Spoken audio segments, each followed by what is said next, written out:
shut the service down. Here you have the ability to execute code remotely. That's, you can actually share your files without also allowing the code to execute, right? So If you are an administrator, you can execute code, as I say that. And it's also the same thing with the SMB relay attack, also known as the SMB credential reflection attack. It's also the same case. So that's a given. Yes, that's something that the user needs to have. Anyway, if you cannot execute code, you can still access the same files the user can access. And for example, you can download internal documents, I don't know, write things. If they have a share, you can actually write an executable file that's something that just hope for the user to click. Or you can download a file that has a .lnk extension and exploit some other flaw and things like that. So there's always a possibility to do something to exploit this vulnerability. Yes, there are certain things that have to happen, but these are things that are very well known and that pretty much all the attacks have into account and say that they need to actually execute code. But there are many ways to exploit the vulnerability. Basically, you are bypassing the authentication. So you can do whatever the user that you're exploiting can do. And that is bad. If it's an administrator, you can execute code right away. If it is not, you can access their files, modify their files, other things. Is that okay or no? by the time you got it on a web page, you probably have everything you needed in the first place. All right. We can talk about it later. Oh, so let's go. So the other attack is the prediction attack. Basically, what we're doing here is we are trying to set the state of the PRNG on the vulnerable server to a state that we know. So basically, that is mimicking the memory of the remote machine. So we are simulating what the RTL random function does there, and we have the same thing that that machine has in their memory in our local machine. That is the internal state of the PRNG. Based on that, we can predict all the challenges that that machine is going to generate, because they know, again, the internal state of the PRNG. So now what he's going to do is, after we created a list of all the challenges that that machine could generate in the future, he's going to make one connection attempt to that machine, trying to perform NTLM authentication. And that machine will return a nonce. We can see in Wireshark the value of the nonce generated by the server. If we are able to expand that window.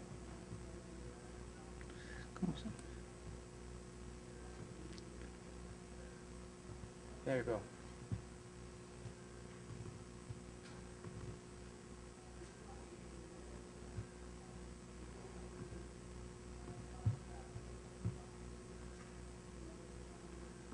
So the nonce is referred to as the encryption key by the code itself that is vulnerable, by Wireshark, and by some other specification documents. It's not an encryption key, it's a nonce, but they refer to that number as an encryption key. Just saying that because it is not an encryption key. So basically, this is the file that we generated by predicting the remote state of the PRNG. And basically, were you able to see what he did or no? Yeah? So basically, he grabbed the number that the machine, we made a connection, the machine returned a challenge. And we grabbed that challenge and looked for that challenge in the list of challenges that we predicted the machine was going to generate. And we found it. So basically, the attack worked. We can predict the pseudo-random numbers, or the challenges, actually, that the machine is going to generate. And we can use that to do the same kind of attack that we did with the first attack where we executed code. So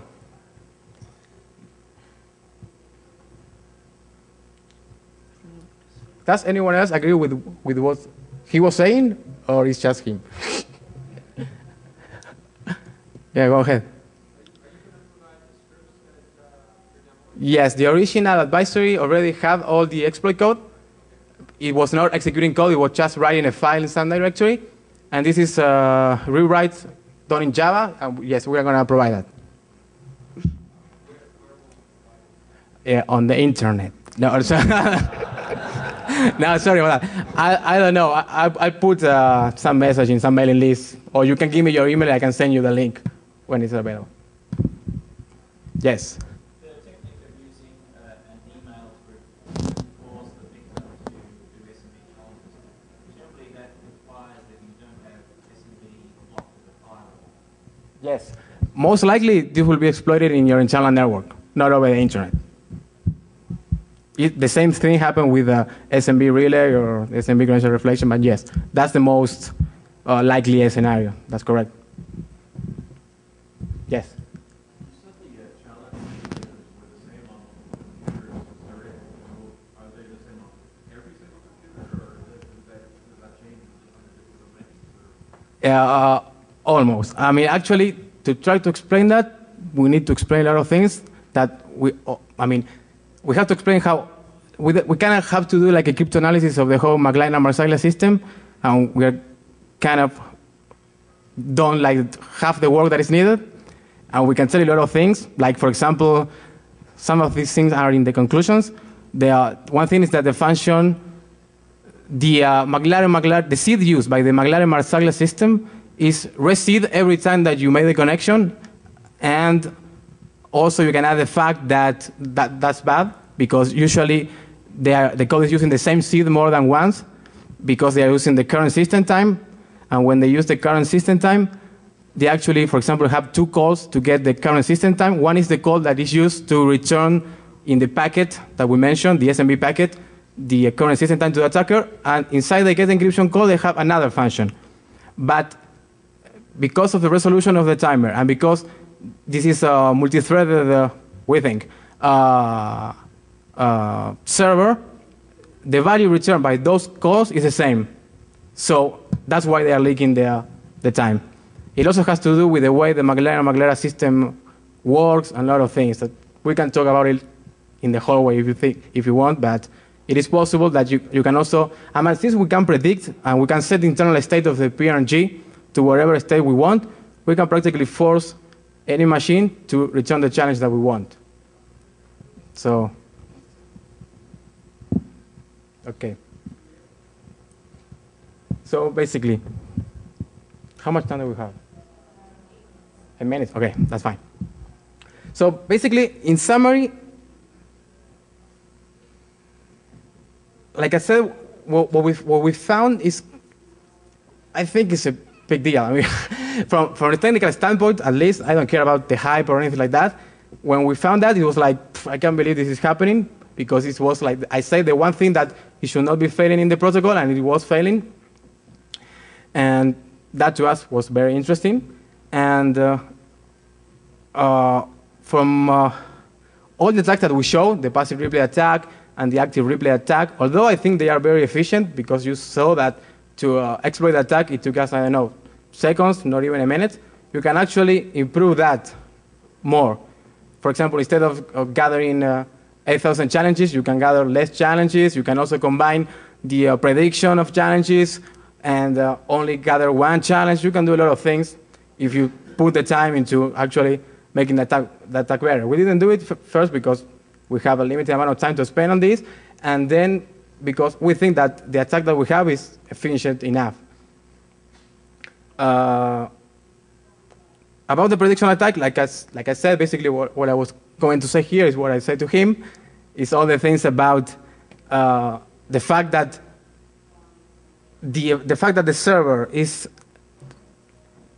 leaking the current system time, and that current system time is used by the PRNG to generate the seed. Also the fact that the seed actually is only 2 bytes long, and then it's kind of expanded to 4 bytes, but in reality the entropy is only 2 bytes. That is also a bad thing, and all those things, and also the use of the Maglaglia-Marsaglia system that can be questioned, because it's not like something you would use to do that. Perhaps that is because that code was written in '93. Imagine as an improved LCG. So right. It's from another LCGs context. are known to be not suited for cryptographic purposes. So the fact that the Maglaglia-Marsaglia system is using an LCG is something weird that you better not use it. I mean, we actually bought the paper that was explaining how the Maglaglia-Marsaglia system worked, and it was written in a yes. But They are also proposing using a table of random numbers. So yeah, but the paper that explains the algorithm is written in a typewriter, and it says that one of the pros of the algorithm is that it uses like only one card or tape or something like that. So it was like written when they have like big machines and kind of weird media to store data. So it's not one of the well-known things that you would use to actually generate pseudo-random number for cryptographic purposes.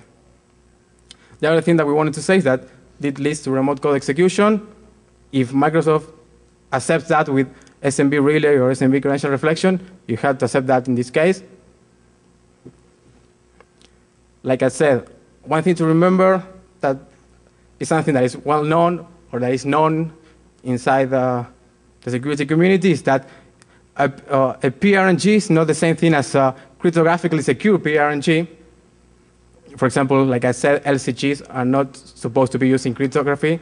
They are only supposed to be used for statistical purposes. And the other thing is that since this is a flaw that has been in the code for so long, I mean, I think that perhaps when you are things that you have to, I think, keep in mind when you are reviewing such code that is generating random or pseudo-random numbers or that are implementing protocols similar to this one is that if you are auditing the code and you see a call to blah, blah, blah, random, blah, blah, blah, don't expect that function to return the kind of random that you need. You actually have to go into the function and analyze what the function is doing. Don't ever assume that because they are calling random, even if it is a function provided by the operating system. Because RTL random actually is exported by ADBA API 32, I think. I don't remember. I might be wrong. But it is exported as an API that the user can use. And it's also used in the kernel for some other things that have nothing to do with cryptography. But take care of, I mean, look for that. Be careful with that. And the other thing also that I kind of said when I answered his question is verify how the entropy is gathered. In this case, the entropy was gathered using the current system time and adding a global variable. And that's not a good way to do it. I can't explain how to do it because it's very long to explain that. I go get a book about cryptography and read about that. And also, it's very important how the seed is created and how it's used. For example, like I said, it's not good to take 2 bytes and then expand those 2 bytes to 4 bytes because you actually do not have 4 bytes of entropy. You actually have only 2. So that might be a wrong use of a seed. And finally, you have to look for what is called side channel attacks. Side channel attack is basically, in this case, is that the server is giving us the current system that is using as the seed or to generate the seed. That is called a side channel attack because the server is leaking some information to the attacker that the attacker can use to guess or set the internal state of the PRNG. So you also have to look for those things when assessing or auditing this kind of code. And that's basically it. So if you have any more questions? No, that's it? Yes? After the patch was released, have you effectively checked how it works against the patch? How it works now? No, just asking after the patch was released. How it works what? Did you check the patch? Ah, yes. No comment. I don't know. No, I'm kidding. No, we just check it briefly. It appears to be, I don't know. Different. No, it's different. We don't know. It appears to be doing something much better. That all the tests that we did, the patch passed those tests, so it appears to be okay. But I mean, as a security consultant, I don't want to say that it's okay because I haven't analyzed it. But it appears to be doing its job correctly. But we haven't spent too much time looking at it, so I don't have like a final answer about that. That's it? Right. Thank you very much for your time. Bye-bye.